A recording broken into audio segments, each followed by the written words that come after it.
Hi ஹேரன் எல்லாரும் எப்படிங்க இந்த வீடியோ பற்றி பார்க்க முடியாது போர்ச்சின் டெல்லி மிஸ்ஸஸ் மன்களோட அடுத்த எபிசோட் தான் பார்க்க போகிறோம். பைக் முன்னாடி எபிசோட்லாம் பார்க்கணும். இப்போ பார்த்து வந்துருங்க. இந்த வீடியோக்கு புதுசாக இருந்தீங்க மறக்காம சேனலை சப்ஸ்கிரைப் பண்ணி லைக் ஒன்று போட்டுருங்க. வாங்க எபிசோடுக்குள்ள போனால் எபிசோட் ஸ்டார்டிங்லேயே மேஜிக் கிறிஸ்டலே ஒரு ஆள் குறுகுருண்டு பார்த்துட்டே இருந்துச்சு. என்னது சீரண்டு நம்மளோட ஃபேமிலிகிட்ட இருந்து ஒரு தகவலும் வரலையே, அவங்க டெய்லி கோல் எடுப்பாங்க, இந்த நம்மளோட காண்டாக்ட் பண்ணலையே அப்படின்ற மாதிரி ஒரு ஆள் சோகத்திலே வாடிக்கிட்டு இருந்துச்சு. ஆண்டு பார்த்தா நம்ம ஹீரோயின் தான். என்ன இதோ எப்போ பார்த்தாலும் காண்டாக்ட் பண்ணி நம்மளை உயிரெடுக்கும்போது இந்த தரம் காண்டாக்ட் பண்ணாமல் ஒன்றுமே இல்லை, நம்மளை எப்படி காக்க வைக்கிதல் அப்படின்ற மாதிரி தான் இருந்துச்சு நம்ம ஹீரோனுக்கு. அந்த மேஜிக் கிறிஸ்டலே பார்த்துட்டுச்சிக்கல டோர்மன் சொல்லிட்டு இருப்பார், என்ன மேடம் அதையே பார்த்துட்டு இருக்கீங்க, நீங்கள் வேண்டாம் காண்டாக்ட் பண்ணி பாருங்களேன் அப்படின்ற மாதிரி நம்ம ஹீரோனை பார்த்து சொல்லுவார் நம்ம டோர்மன். அப்போ நம்ம ஹீரோயின் சொல்லுவா, நான் யாரையும் காண்டாக்ட் பண்ணி டிஸ்டர்ப் பண்ண விரும்பலைண்டா, அதோட நிறைய பிஸியாக இருக்கும்போது வேலையில் நான் வேறு காண்டாக்ட் பண்ணி மற்றாக்களுக்கு ட்ரபிள் கொடுக்க நான் விரும்பலை அப்படின்ற மாதிரி சொல்லிக்கல சியோல் சொல்லிட்டு இருப்பாங்க. உன்னோட ஃபேமிலியை காண்டாக்ட் பண்ணுறதுல என்ன ட்ரபிள் இருக்கு, ஏன் நீ இப்படி பேசிக்கிட்டு இருக்கி அப்படின்ற மாதிரி நம்மளோட சியோல் கட்டுட்டிப்பா. அப்போ நம்ம ஹீரோன்னு சொல்லிட்டிப்பா, அது என்ன ட்ரபிள்டா, என் ஃபேமிலிக்கிட்ட நான் சும்மா என் பர்சனல் விஷயத்துக்காக அதில் கால் எடுத்து நான் டிஸ்டர்ப் பண்ண விரும்பலை அப்படின்ற மாதிரி நம்ம ஹீரோயின் சொல்லிட்டிப்பா. அப்போ சியோலுக்கு இது ஒரு மாதிரி இருக்குங்க. அவன் என்ன சொல்கிறான் ஜோசித்துட்டு இருப்பான், அந்த பொம்பளை எப்படி இருக்காது இருந்துச்சு சியோலுக்கு. அப்போ சியோல் ஜோசித்துக்கிட்டு இருக்காங்க, ஃபேமிலியை காண்டாக்ட் பண்ணுறது ஒரு ட்ரபிள், அதற்கு ட்ரபிள் கொடுக்க போகிறான்ட்டு பார்க்குறான். என்ன ஹாய்க்கிறா இவ ஃபேமிலியை காண்டாக்ட் பண்ணி நல்லா இருக்கீங்களா, நல்லா விசாரிக்கிறே ஒரு ட்ரபிளாக இருக்கா அவங்க அப்படின்ற மாதிரி தான் இருந்துச்சு சியோலுக்கு. அப்போ நீ கால் பண்ணப்பட்ட அப்போ அவங்க காண்டாக்ட் பண்ணால் தான் பேசுவா அப்படின்ற மாதிரி தான் சியோல் முழிச்சிக்கிட்டு இருந்திப்பான். அப்போ நம்ம ஹீரோனை அதை மாதிரி தான் பேசிகிட்டு இருப்பா. கட் பண்ணால் நம்மளோட சொர்பல் ஃபேமிலிலாம் காட்டிகிட்டு இருக்காங்க. நம்மளோட செப்ராவை நம்மளோட ஜுவலியனை வந்திருப்பாங்க. நம்மளோட சொர்பல் ஃபேமிலிக்கு அவங்க ரெண்டு பேரும் விசிட் பண்ணிப்பாங்க. அப்போ நம்மளோட டியூக் ஒரு மாதிரி மூஞ்சி சோகமாக வச்சுப்பார், எதே ஒன்று இழந்த இடம் வச்சுட்டு இருக்கல. நம்ம ஜுவலியன் பார்த்துட்டு இருப்பாங்க, என்ன அந்த ஆள்ற பேச இவ்வளோ கொடூரமாக இருக்கு, ஏன் வந்து அப்படி பேச வச்சுட்டு அன்றைக்கில் நம்மளோட செப்ரா சொல்லிட்டு இருப்பார், இதில் என்ன ஃபன்னியாக இருக்கே, அது வர்ற ஃபேஸ் கொஞ்சம் சேடாக இருக்கிற மாரி இருக்குன்னு கூட அவங்க ரெண்டு பேரும் வந்து உட்காருவாங்க. உட்காரக்கிலே சொல்லிட்டிப்பாங்க, ஏன்டா ஃபேஸ் எப்படி வச்சா செத்து போன கோழியாட்டம் அப்படின்ற மாதிரி தான் அவங்க ரெண்டு பேரும் பேசிகிட்டு இருப்பாங்க. அப்போ அவன் சொல்லுவாங்க, எந்த மூஞ்சில் என்ன ரியாக்ஷன் இருக்கி, நான் எப்பவும் போலான்னு இருக்கேன் அப்படின்ற மாதிரி நம்மளோட டியூக் சொல்லிக்கிட்டு இருப்பார். அவங்க ரெண்டு பேரும் பார்ப்பாங்க, என்ன ரியாக்ஷன் இருக்கா, அவனை மூஞ்சியை வச்சுட்டு கண்ணாடியில் பார்த்தியான்னு கேட்கல. அவன் சொல்லிட்டு இருப்பாங்க, அது ஒரு பெரிய விஷயம்டா, என்ன நடந்துக்கிட்டு உங்களுக்கு தெளிவாக சொல்கிறேன்டா அப்படின்ற மாதிரி பேசிட்டு இருப்பாங்க. அப்போ அவங்க ரெண்டு பேரும் சண்டை வருது, ஜுவலியனுக்கு நம்மளோட செப்பராக்கு நடுவில் சண்டை வருங்க. டியூக் பார்ப்பார், என்ன சண்டை பிடிச்சிட்டு இருக்காங்க அப்படின்ற மாதிரி. அவங்க ரெண்டு பேரும் கமலியா பற்றி தான் பேசிகிட்டு இருப்பாங்க, அந்த பொண்ணு தேடி தானே நீ வந்தா அப்படின்ற மாதிரி. அவங்க ரெண்டு பேரும் கமலியா பற்றி சண்டை பிடிச்சிட்டு இருக்கல. நம்மளோட டியூக் குண்டை தூக்கி போகிற இடம் கமலியா இருக்கா அப்படின்ற மாதிரி சொல்லிக்கல. அவங்க ரெண்டு பேரும் அதிர்ச்சியாக பார்ப்பாங்க, என்ன சொல்ல போகிறாரு வருண்டு. அப்போ கமலியா வந்து அவங்களோட பயாலஜிக்கல் ஃபாதரை கண்டுபிடிக்கிட்டா அப்படின்னு அவர் சொல்லி விட்டுருவா. அவங்க ரெண்டு பேரும் ஷாக்காயிரு, எது பயாலஜிக்கல் ஃபாதரை கண்டுபிடிக்கிட்டா, அப்போ அவங்க என்ன கமலியா திரும்ப வர மாட்டாவா அப்படின்னு மாதிரி தான் இருந்தீங்க. அவன் ரெண்டு பேரும் கடு ஷாக்காயிருவான். செப்ராவெல்லாம் அதுக்கு மேலே ஷாக்கு, நான் சொன்னது விளங்கிட்டு கடா, அவள் திரும்ப வருவாடா, ஏன்டா அப்படி உங்களோட வாயில் சங்கடமாக பேசுகிறீங்க அப்படின்ற மாதிரி தான் இருந்துச்சு. அப்போ நம்மளோட ஜூலியன் சொல்லிட்டீர், அவரை பயாலஜிக்கல் அப்பா எப்படி இருப்பான்னு பார்க்குறதுக்கு நான் கொஞ்சம் க்யூரியஸாக இருக்கேன், அவர் எப்படி இருப்பார், அவரோட பர்சனாலிட்டியை பற்றி கொஞ்சம் சொல்லு அப்படின்ற மாதிரி கேட்கல. நம்மளோட டியூக் கத்துவார், டே இது இப்போ முக்கியமாடா, நான் என்னத்தடா பேசிட்டீங்க உங்கள்கிட்ட அப்படின்ற மாதிரி சொல்லிட்டு கேட்கல. நம்மளோட செப்ராவும் சொல்லிட்டிப்பார், ஆமாம் இது முக்கியம் தான், அதை பற்றி கொஞ்சம் சொல்லு அப்படின்ற மாதிரி. அவங்க ரெண்டு பேரும் கேள்வி கேட்டுட்டிப்பாங்க நம்மளோட டியூக்கு. அப்போ டியூக் பார்த்துட்டிப்பார், என்ன கேட்குறாள், நான் ஒரு விஷயம் சொன்னால் ஓனால் ரெண்டு பேரும் சேர்ந்து என்னையே கேள்வி கேட்குறான்னு போட்டு அவருக்கு சாக்காக இருந்துச்சு. அவர் கத்திட்டிப்பார், அவரோட ஃபெசிலிட்டியை பற்றி நான் சொல்கிறதுக்கு ஒன்றும் இல்லை, அவன் ஒரு பிச்சைக்கார பயல் அப்படின்ற மாதிரி டியூக் கத்திட்டு இருந்திப்பார். அந்த பிச்சைக்கார பயலாம் சொல்கிறதுக்கு நான் இல்லை அப்படின்ற மாதிரி சொல்லிக்க. ஜுவலியன் பாப்பா பிச்சைக்கார பயலா, அப்போ அவன்கிட்ட கமலியா வேணா கொடுத்துறியா, அவன் கமலியாவை கேட்டான் என்ன செய்வாண்டிக்கல, நான் என்ன செய்கிறேன் அப்படின்ற மாதிரி டியூக் பார்த்துட்டிப்பார் சோகமாக. அப்போ அவன் சொல்லிட்டு இருப்பாங்க, ஜுவலியன் ஆறுதலாக 4 வார்த்தை பேசுவாங்கட்டு நம்மளை டியூக்கும் பார்த்துட்டு ஜுவலியன் ஏதாச்சும் நல்லதாக பேசுவாங்கட்டு. அப்போ ஜுவலியன் சொல்லி விட்டுருவார், ஏன் கமலியாவை மட்டும் அவன் கூட்டிகிட்டு போனான்டா, அந்த டைமண்ட் சுரங்கத்தை எந்த பேரில் எழுதி வைக்கிறோம், அது எந்த சுரங்கம்னு அவன்கிட்ட சொல்லிடணும் விளங்குதா அப்படின்ற மாதிரி ஜுவலியன் கத்தி விட்டுருவார். ஏன்டா அவர்கிட்ட இருந்து டைமண்ட் சுரங்கத்தை நம்ம ஹீரோன் விட்டிருப்பா. அந்த ஸ்டோரி உங்களுக்கு தெரிஞ்சிக்கின்னு நினைக்கிறேன், நம்ம ஒரிஜினலி மிஸ்ஸஸ் டெய்லி வாட்ச் பண்ணுறாங்களுக்கு. அப்போ அவங்க ரெண்டு பேரும் முழிச்சிட்டிப்பாங்க, ஏதோ ஒரு பெரிய குழப்பத்தில் நம்ம இருந்தால் அந்த ஆள் என்ன செய்கிறாங்க, நம்ம ஒன்று பேசிகிட்டு இருந்தால் அதுலேயே பணத்தை கொண்டு நிரப்பிக்கிட்டு இருக்கான், இவன் என்னத்தை சொல்கிறான் இவன் அப்படின்ற மாதிரி தான் ரெண்டு பேரும் பேசி ஆக்ஷன் இருந்துச்சு. நம்மளோட டியூக்கெல்லாம் செல்லி வேலை இல்லை, அவரெல்லாம் பார்த்த பார்வை இருக்கி. அப்போ அவன் சொல்லுவாங்க, நான் என்னப்பா தப்பாக பேசிட்டேன் இன்னைக்கு ஜூலியன் சொல்லிட்டு இப்போ பேசினேன் ஃபுல்லாக தப்பு. அவங்க ரெண்டு பேரும் கவலையில் இருக்கையில் வைத்து பேர் பணத்தை பற்றி பேசிகிட்டு இருக்கார். நம்மளோட எக்ஸ்ட்ரா வந்து கூட்டிகிட்டு போனால் அவருக்கு வந்து சுரங்கத்தை எழுதி வச்சிடணுமா. அப்போ ரெண்டு பேருக்கும் கடும் கோவம் வந்துருச்சிங்க, இவனை ஃபஸ்ட்டு போட்டு தரணுண்டு அப்படின்ற மாதிரி தான் ரெண்டு பேரும் பார்த்துட்டு இருந்திப்பாங்க. ஜூலியன் பேசின பேச்சு அப்படி பேசிவிட்டு அப்பாவியாட்ட மூஞ்சி வச்சுட்டு ஜூலியன் கேட்டுட்டு, நீ இப்போ சொல்ல போறியா இல்லையே அவரை பர்சனாலிட்டியை பற்றி சொல்லு அப்படின்ற மாதிரி சொல்லிக்கல. நம்மளோட டியூக் சொல்லிக்கிட்டு இருப்பார், அவரோட பர்சனாலிட்டியை பற்றியா, சரி நான் சொல்கிறேன் அப்படின்ற மாதிரி டியூக் சொல்லுவார்.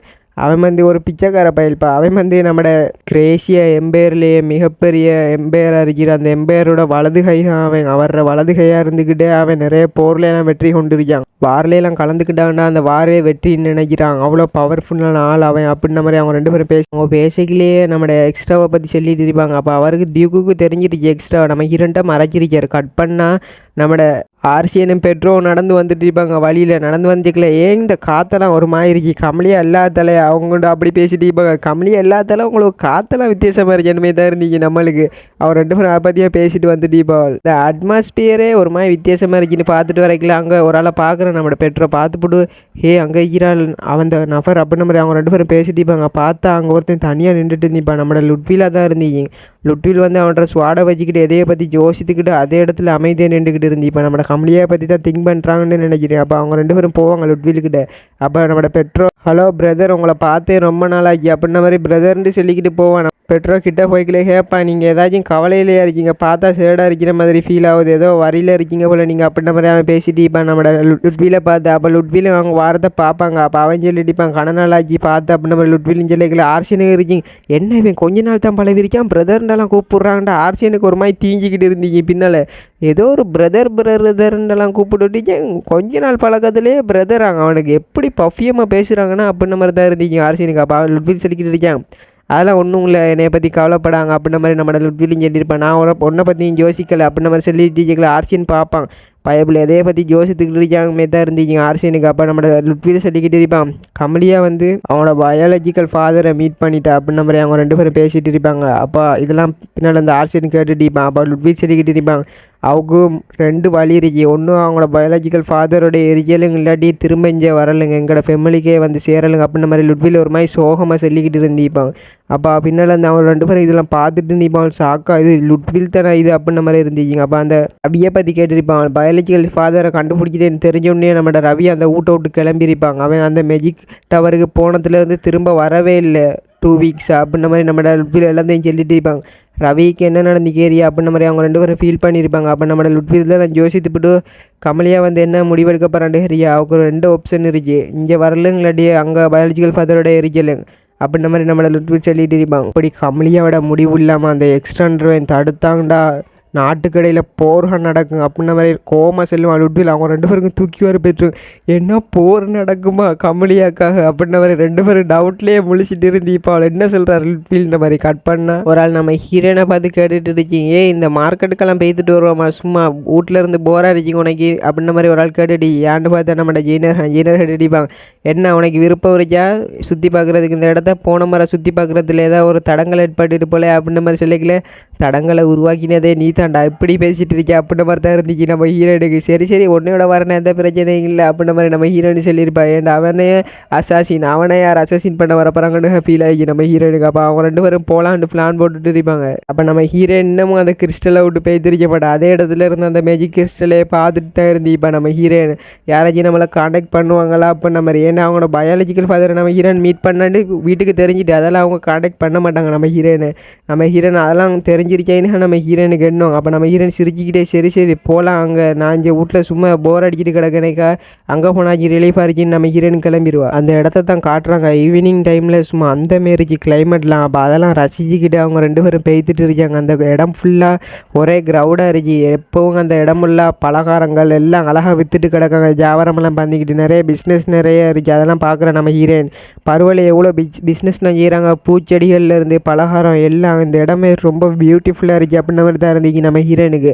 அவங்க வந்திருக்கிறே ஒரு சந்தையாட்டம் ஒரு இடம் ஒன்று அவங்க நிறைய சாமான்லாம் வாங்கலாம். அப்போ நம்ம ஹீரோனாலாம் சுற்றி பார்த்துட்டு கேட்கல. அப்போ ஜெயினர் சொல்லிடிப்பான் கமலியா நீ பிஸ்னஸ் முடிஞ்சிக்கிட்ட பெய்த்திரியா லிட்டில் சிஸ்டர் அப்படின்ற மாதிரி கேட்டுடிப்பான் நம்ம ஹீரோனை பார்த்து.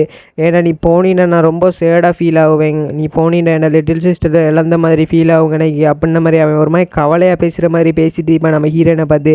நீ போவே அப்புறம் அப்படின்ற மாதிரி போம இங்கேறி அப்படின்ற மாதிரி தான் அவனுக்கு ஃபீல் ஆகிருக்கீங்க நம்ம ஜெயினருக்கு. இப்போ நம்ம ஹீரோன் அவன் பேசுகிறதெல்லாம் கேட்டுட்டு இருந்து ஓ ரியலி உனக்கு கவலையாக வருச்சு நான் போனது ஃபீல் ஆகுறதுக்கு. நீ என்னை ஒரு பப்பட்டை வச்சு அடி படிச்சுக்கிட்டு இருக்கியா உனக்கு ஃபீல் ஆகும். நான் இப்போ செய்கிறதெல்லாம் வச்சு நீ என்ஜாய் பண்ணிக்கிட்டு இருக்கியா பயப்புல. நான் போனவனுக்கு ஃபீல் ஆகும். ஏன்னா நான் உன்னோட பப்பட்டனை அப்படின்ற மாதிரி நம்ம ஹீரோன் எதையோ போட்டு யோசித்துக்கிட்டு இருந்தீப்பா.